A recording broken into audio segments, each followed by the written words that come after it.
Yes, this is the story of the .com executive and the chicken farmer. Because she looks up at me and she goes, Mom, whatever you do, don't marry him. He's so weird. Hello, thank you for coming back to Old Man Energy. I am Flint. If you don't know me, then you probably need to go listen to my old stuff. So, although this episode may be the one that you want to listen to actually get to know me a little better, as is probably going to become a pretty permanent thing, I am joined by my beautiful, invisible co-host, Dez. Hey, guys.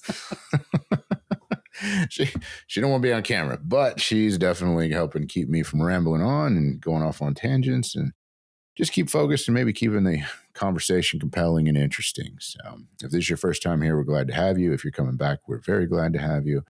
And hopefully we can be just as entertaining this time as we have been for you guys in the past. So what are we talking about today, Dad?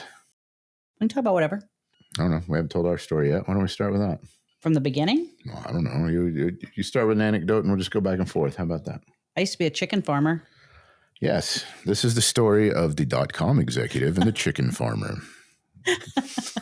Because oh my God. Okay, I'm going to tell you this story real quick. So our granddaughter, and you'll hear about her from time to time. We have more than one granddaughter. We have 5 grandkids, but this story happens to be about Knick-Knack. And she just got to the age where she's learning jokes. And she's not super great at telling them yet, but it's fun. So she tells a joke about the chicken why are chickens so funny? Because, but instead of explaining it that way, she says, why are chickens so funny? Because they say because, and then she laughs and laughs and laughs. And it's still funny. And it's still funny every time she does it. It's cute as anything. So anyway, but no, in all seriousness, we met and we were in Texas. She was a chicken farmer and I was a .com executive. She lived outside of Mount Pleasant, right? I lived in East Texas. Yeah, a little East Texas town. I don't know. She's about a 3-hour drive. I lived in downtown Dallas, and we've been together 24 years. It was a match made in cyberspace, believe Yahoo it or not. heaven. Yahoo heaven, yes. So when people say online romance does not work out, they are not telling you the truth. Well, we were in the infancy of it, though. So, Well, I mean, ours there was still Yahoo personals out there. Yeah, there were. They were, but I wasn't on them. No, well, I wasn't on them either, but that was a brand new thing. We met in a chat room. A Dallas chat room. We'll give you youngsters a minute to hit pause and go look it up and see what actually a chat room is. There's maybe 30 to 50 people in a chat room. I remember when they went up to 100, how big of a deal that was. Ooh. The servers couldn't handle it, and the processors on the computer couldn't handle that much graphics. Yeah. So I was out on a farm and going through a divorce, raising 3 children, bored out of my mind because I had moved. I'd originally lived in Florida, moved out there, had no way of communicating with anybody, never been on a computer before in my life. And I was a heavy smoker back then. And I remember thinking, God, I can't afford a computer. I don't even, how much were they back then? $1,500 for a 486 DX4 and screaming fast processors at the time. I still don't understand what that means. But anyways, I remember thinking to myself, I'm going to quit smoking because if I quit smoking, I can afford a computer and I can find friends just to talk to at night after the children go to bed. And that's what I did. Yeah. Seems like a lifetime ago. And I just worked all the time, trying not to be shocked. To the point, at the time, we were both in the middle and at the tail end of fairly not very nice divorces. That would definitely be a tale for another podcast if we ever tell it. But I worked all the time. I loved it. I loved being an executive in the .com industry. Was definitely wild, wild west back then. And I don't know, I lived computers and she was just barely getting started on computers, and that's how we met. We were just in there talking one night. This is back in the dial-up days. Again, pause. You might want to go look that up and see what a modem is. I had to even go look up I didn't even know what what was it? Age, sex, location, ASL was. Mm-hmm.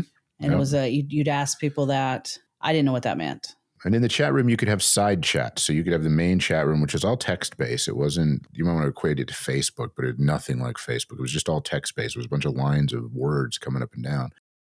And you have side chats so you could individually talk to people if you wanted to pull them out and talk to them one-on-one, like on a private chat. It would be ASL PC question mark. What's PC mean? I don't Private chat. Private chat. It's called private chat. Well, I remember you could click on names and it would open up a smaller window. You could private chat that way. Remember that? Yeah, I remember that. So I remember my thoughts in there because I'd been on the computer for maybe, oh my God, it was taking me forever to learn everything.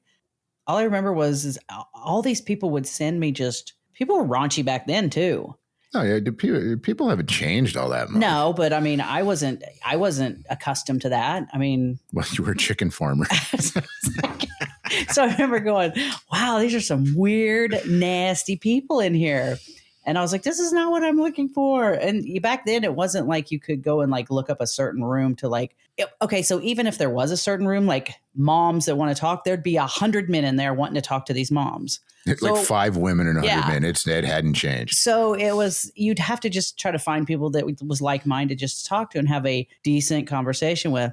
And, you know, oh my gosh, it was the craziest thing. And I remember sitting there one day going, I am just going to pick the most strange name out and I'm going to pick that person and just start talking to them, see if they're just a normal person. And I remember looking over and it was GHLONT. Yep. And I clicked on it and you had a picture. I didn't have any picture because I didn't have a scanner.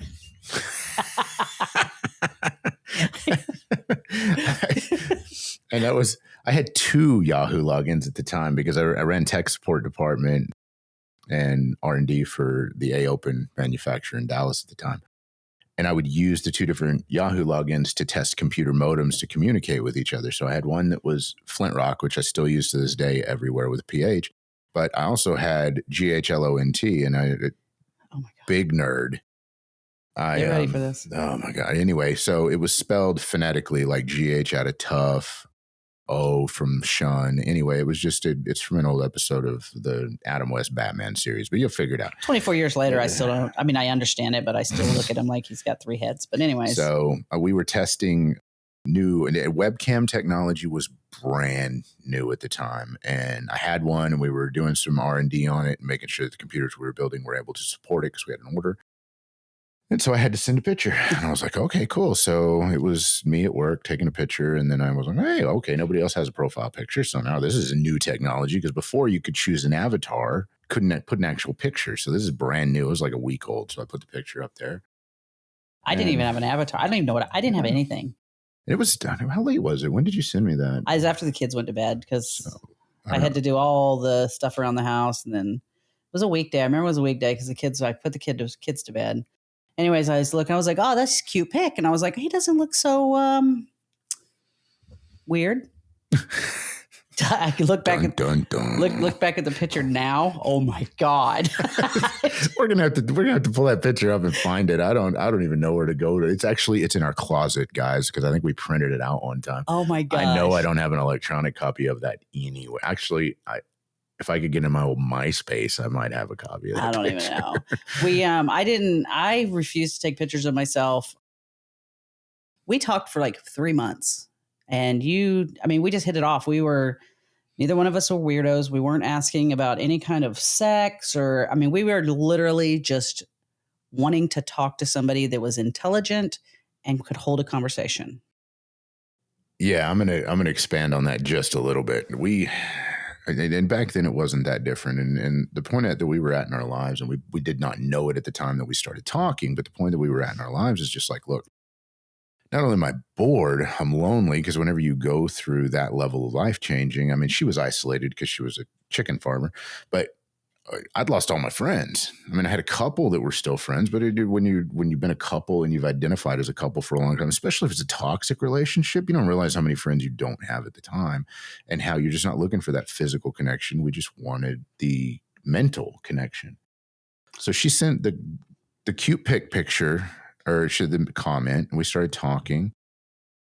And I'd been on a couple dates at that point, and I talked to a couple of people. And as soon as they found out that I was in my early 20s, I'd been divorced twice, and just had all this baggage at the time, they quit talking, just ghost.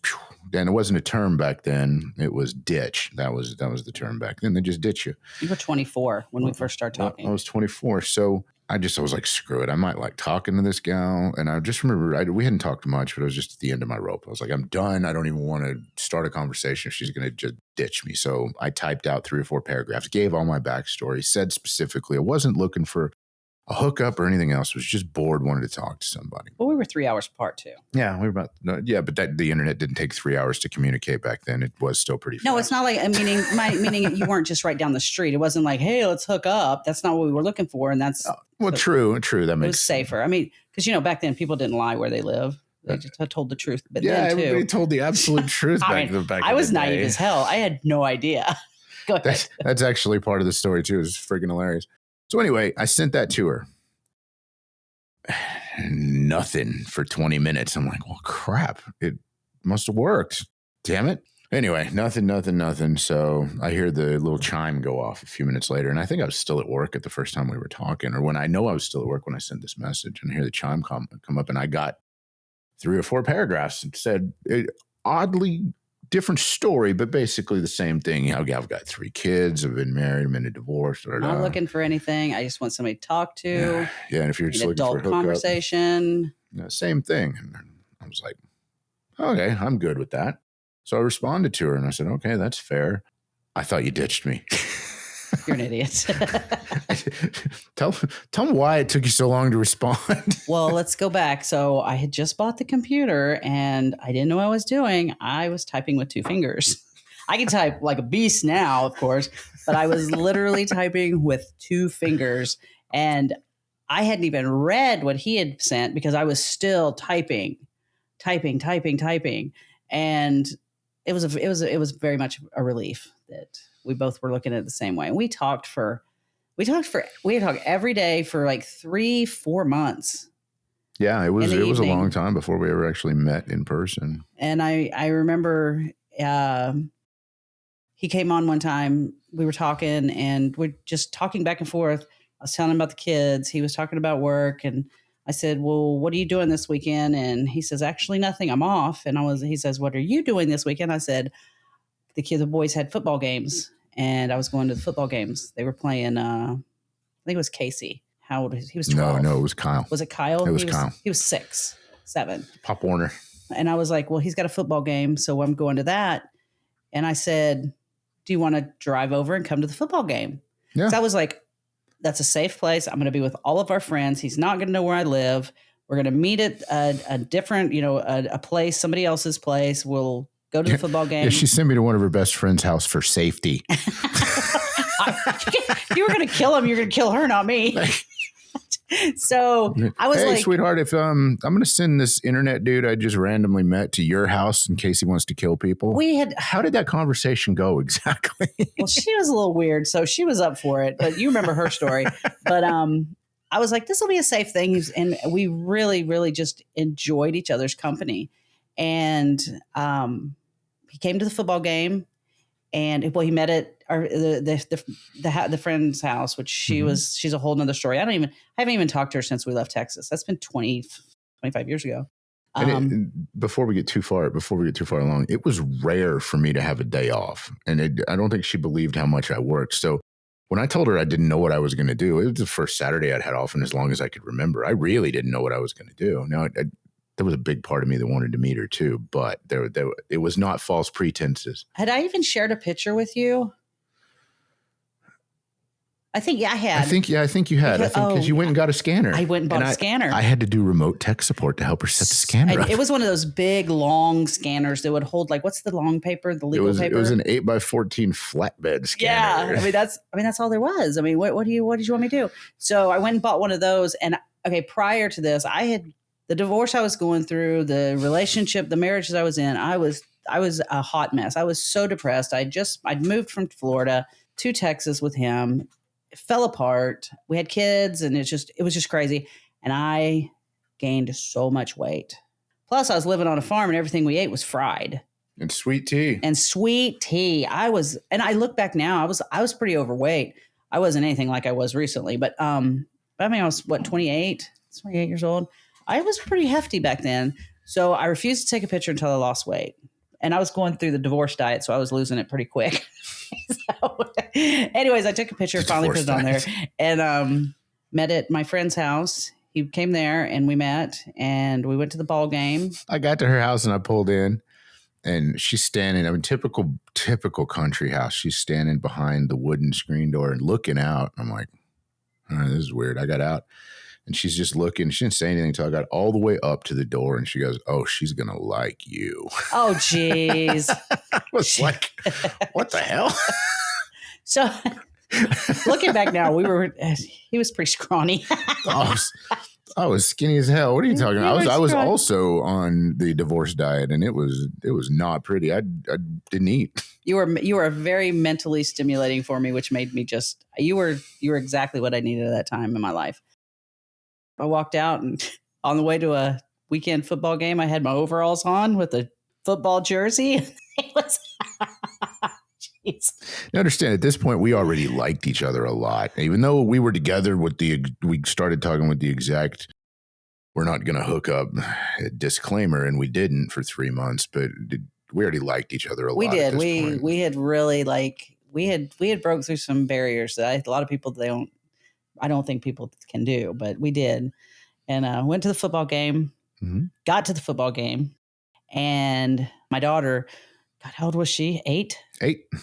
And she rode with somebody else there, didn't she? Yeah, she rode with your friend over there. Because you and I rode in my 2-seater Ranger. Okay, so just before she continues, guys, it is possible to drive a stick with your left hand and not run off the road. Stop it. So anyways, we get to the game and they come running over. So here we are. We had just met not even 20 minutes earlier and he's rushing us to the emergency room. Get her checked out. In my 2-seater Ranger, and she's sitting in there bleeding out of her mouth. We don't even have a seat for her. She's just sitting in between us. Well, it was like right down the little side road by the ball field. It's not like we had to get out on a highway or anything. Looking back now, we probably shouldn't have done that. But I mean, it's like, just go. It's because it's a small town. There was mitigating circumstances. The boys were on the ball field. There wasn't a big enough field. What are they? I'm going to stay there and take care of the kid. I didn't have a vehicle there. Anyway, a weird situation. I remember sitting there and they're checking her out. And I mean, we're like 30 minutes into like physically being like looking at each other and being able to talk to each other in person. I remember she looks up at me and she goes, "Mom, whatever you do, don't marry him. He's so weird." I was like, where did that come from? She had no idea. He's crazy. He's weird. He's crazy. And here we are 25 years later. But anyways, that's the first day we met. That girl. Oh my goodness. That was well, then we went back, missed the whole ball game. I think I saw 2 plays. Got to interact with some of the people in the town who knew her when she was married, and her ex was very deeply embedded in the town. So those were fun conversations. We're like, man, the gossip train started rolling before we left the parking lot. It was greatness. I was like, I didn't care. And then our oldest, my oldest, which he's, he helped raise, he's 35 now. I remember him running across the field, and he was the one kid that was there for shock value because he was upset. Oh, he did not like that I was getting a divorce, but yet he didn't like my ex. It was a hard time for him. He was, he was very protective of his mother. But he was there for shock value too. So he come walking up across the field with his little friends, and I was like, "What are you doing?" And he just looked up at me, his little 12-year-old, and I was like, "What you got in your pocket?" And he looked me square in the eye and said, "Cookies and condoms." And I went, "What?" He was trying to cause problems. Oh my goodness. Do you remember that? I do. I was like, what? Such a weird day. Oh my gosh. But it was the most interesting day I'd had in a long time. I was like, okay, I don't know what's going on here, but I'm all about it. I'm for it. This is fun. Then we went, hold on, let me finish this, and then we'll pause, and then we can go on to another thing. Then we all decided after the game, I don't even remember who won. We all were going to go into the next town, which was like a 45-minute drive to this Mexican restaurant. We're all going to eat. So we had a table of there was 12 or 15 of us. I don't know. There's a ton of us. There was a bunch of us, a couple of my friends, all the kids, Flint, my friends' kids. And going back a little bit, Flint had a full set of braces. His teeth He was That was a major, heavily metaled mouth. they were ceramic, but it was a major reconstruction. Well, So we go to this Mexican restaurant and we're eating. And of course, the oldest, he's causing more problems and just, oh man, he was showing out. And I was just ignoring him. I don't remember what he was doing. I don't remember either. Crazy. But I remember telling him, you need to stop. So Flint got up and it'd been going on him. This child was relentless. Flint got up and he goes, I'll be right back. I go to the bathroom. And he went to the bathroom and we're all just sitting there. Well, he was gone forever, like a long time, guys. I'm talking about, most people go, where did he go? Take a dump or something? No, he was gone a long, long time. And I was like, I just kept looking at my kid going, I bet you he left. He left. Like, I was like, okay, he's gone. He left. I'll just get the bill and we'll all just go. And that's it. And then by that time he come walking back up, I just kind of looked over. Guys, he was in the bathroom for all that time trying to get the lettuce and all the crap out of his braces. I didn't know he couldn't eat Mexican, but he said, no, we'll go eat Mexican. Well, here's the thing. You can eat Mexican. And again, for those of you we're based out of Florida now. So for those of you that are on the East Coast, this story's not going to make sense without some explanation. Mexican food is not white cheese with hamburger meat.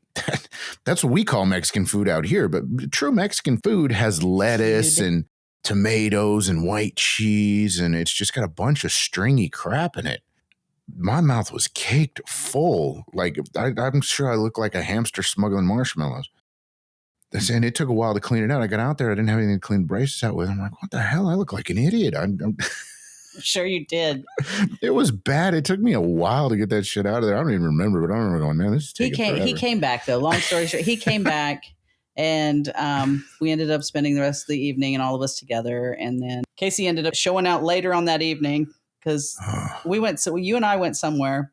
I got a call. No, the next day I found out that Casey got into a fight with my friend's son. Yeah, he was staying the night with his friend. Stayed the night with him. And he jumped over the seat. This is back before I didn't even have a cell phone, guys.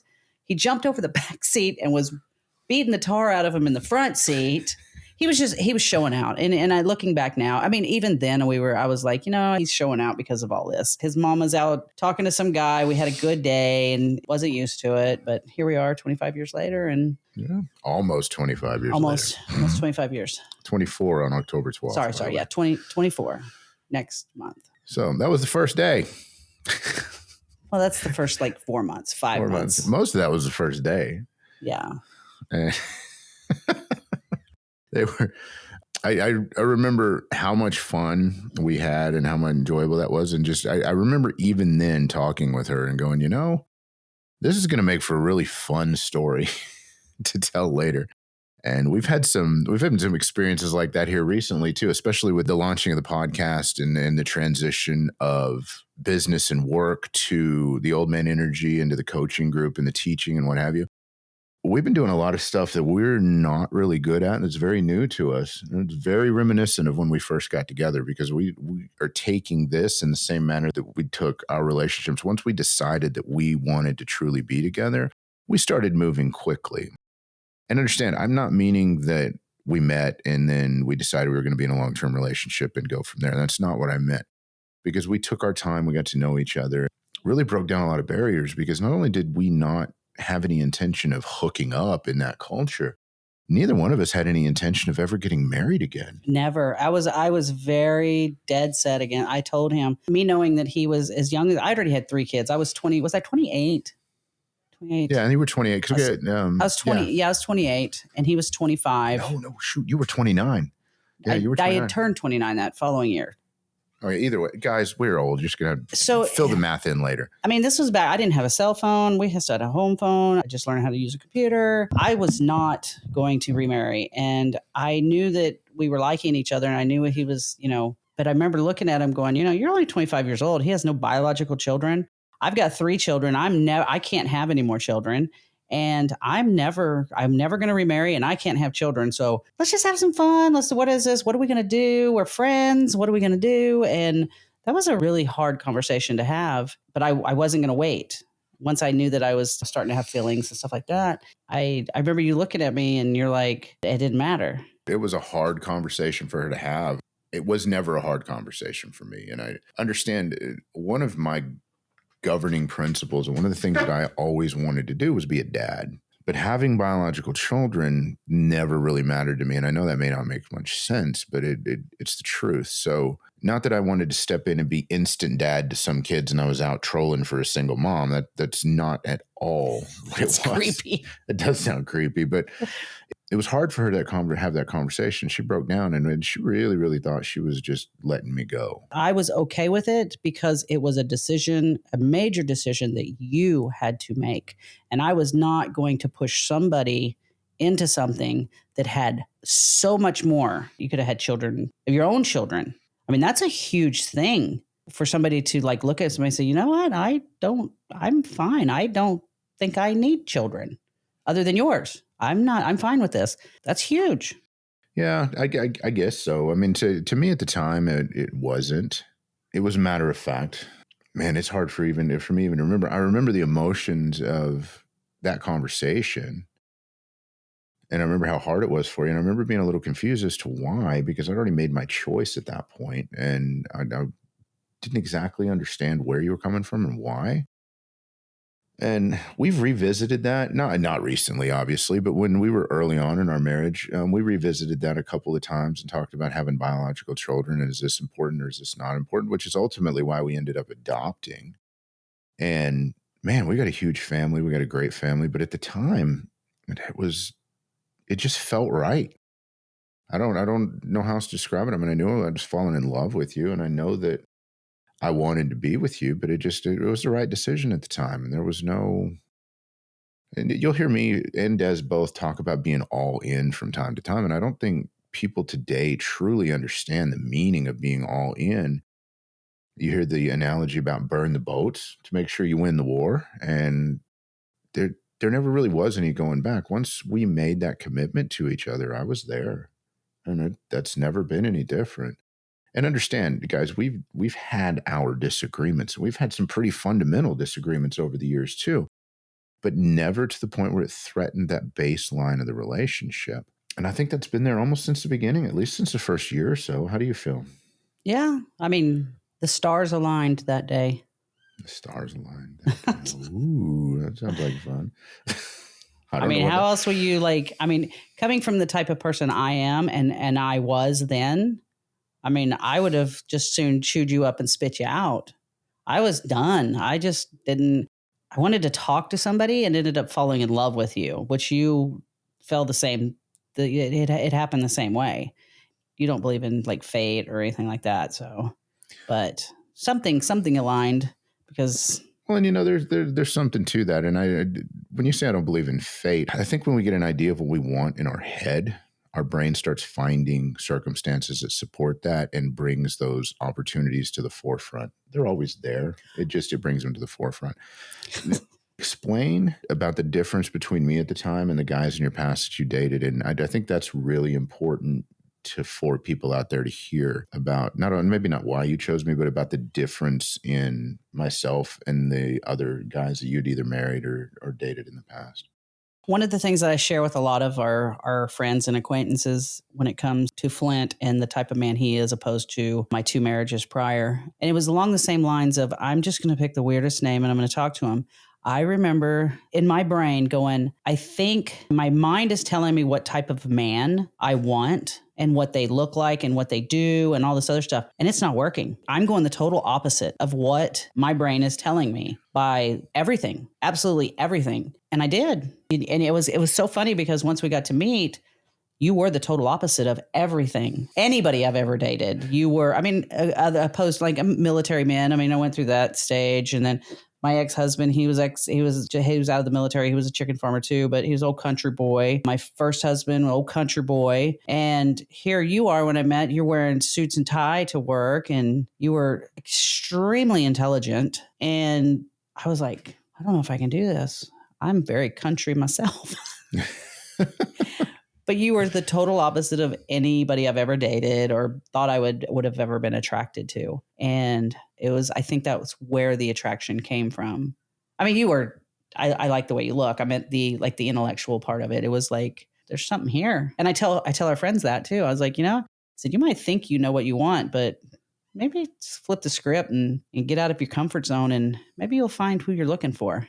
Is that what you were talking about? Yeah, that's what I was talking about. I mean, I grew up in the country. I grew up in West Texas. I grew up in New Mexico, but I never really fit out there.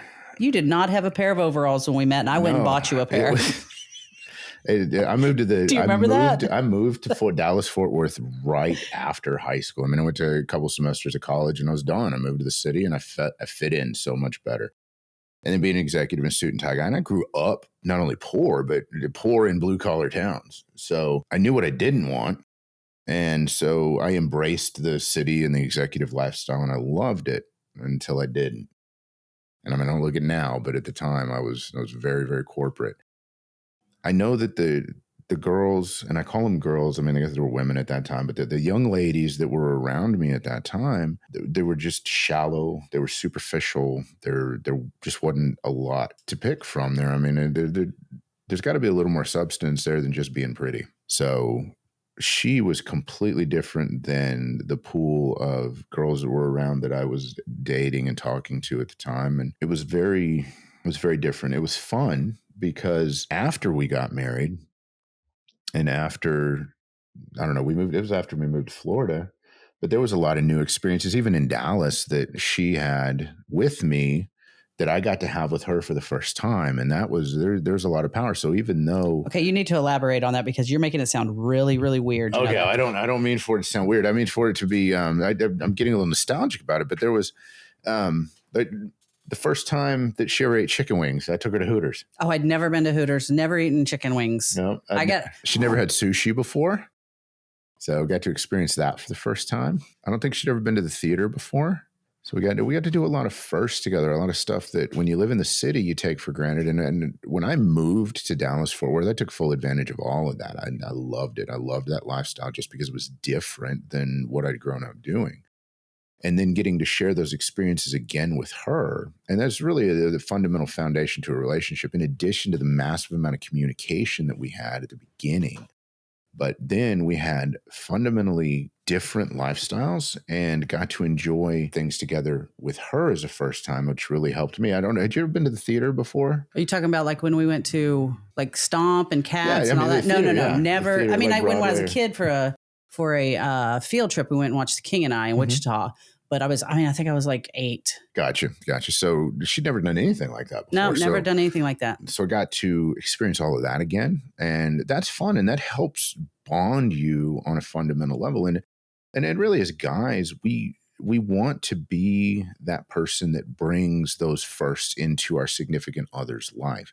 And in the future, we're going to talk about the way you should choose your mate and the way that you should choose the person you want to be with. And when you breed. When you breed.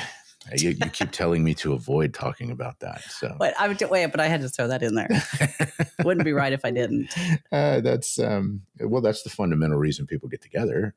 Well, I was just being silly. You have to procreate. You have to maintain the species. It's important. So that was fun getting to know each other there, and we were coming from a position of trauma in our life. Mine was basically at its end. There was a few things that my ex was doing that was really just driving me insane, but it was very easy to ignore them. She was in the middle of the trauma and did her best to keep me out of it. And you're talking about me to deal with it. Yeah, on your end, you were right in the middle of it. Oh, absolutely. But again, once we made that commitment to each other, and we'd made that commitment before the trauma stopped. Yeah. And at that point, it was okay. I stepped in. This is how this is going to be handled. This is what we're going to do. And the first major decision was to move you out of Texas and back to Florida. Yeah.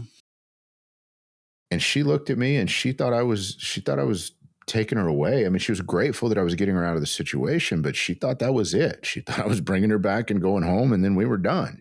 But that was never the case. And in my mind, it was just the beginning. It was just the beginning, but that was a hard decision. It was. I mean, because that happened it was probably 2-3 months after the initial, our initial meet, and we decided we liked each other, and then we started dating, seeing each other like every other weekend and stuff like that. So that was a hard time.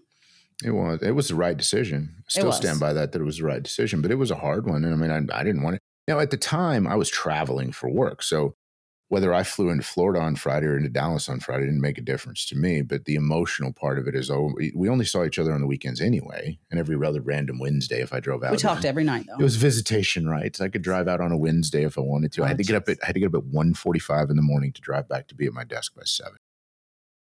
Not that I remember exactly what time I had to get out of bed if I stayed with you, but that's beside the point. That was a fun time in our life. It was fun, but it also was incredibly traumatic and chaotic time in your life. My life was very stable at that point. I mean, I've always worked a lot. I know my life was pretty boring at that point. And I was never bored, but to look at it from the outside, there was a lot of stability there. I was very happy to have her and the kids in my life and be getting to know them. And that pretty much summed up our time in Texas. What I learned and what I can share and what I can speak very intelligently on and give advice to people on is sometimes it's okay to move outside your comfort zone. Sometimes it's okay to look for things that you are uncomfortable with.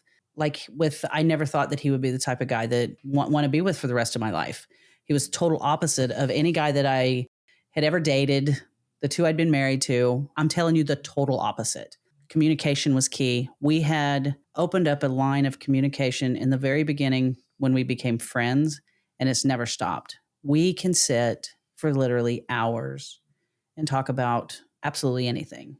And communication is always there. Also, with me, I had said, nope, I'm never going to marry. I will never let another man take care of me. I'm going to do it on my own. It's just how it's going to be. I'm not going to get hurt again. And all of that turned around too. I remarried, we adopted, had more children, and I completely gave in and let you be the man that you were at the time and the man you are now and take care of me and the kids. And I am so much better for that today. Wow, that's awesome. Thank you. When you know something intellectually, but you hear your wife talk about you like that, there's a lot of power in that. And there's a lot of responsibility in that too, guys. Listen, we're grateful that you're here. We're hoping you're getting some enjoyment of us sharing our story. The reason we're sharing our story with you is because ultimately the vision of Old Man Energy is that we take our power and we share it with you, and we give young men the ability to step up and learn how to be powerful men, to be good husbands, be good fathers, and be good leaders. And I believe it's really important that you hear her side of it. And I'm not just a guy sitting here talking that can be immediately dismissed by your wife or your significant other, or your girlfriend, or what have you. There's a lot of power in a good, close relationship. And we talk about another podcast on how to be men and masculinity and stepping up to the plate. I'm not going to revisit that here. But if you're finding some value, share this with people that you know. Tell people to come and listen. Go follow me on social media. You can find me anywhere under Flint Rock or Old Man Energy. Be careful if you Google it. You're going to get a bunch of erectile dysfunction ads. We're still working on that, but we're getting there. We need to get the message out. We need to kill those ads. So go like, subscribe, give us a thumbs up, all the things on the different medias, whatever platform you prefer. We're going to share more of our story. This is just the beginning. We're looking forward to spending more time with you. We love you guys. Get out there, and this is how we're going to change the world, one person at a time. Love y'all. Peace.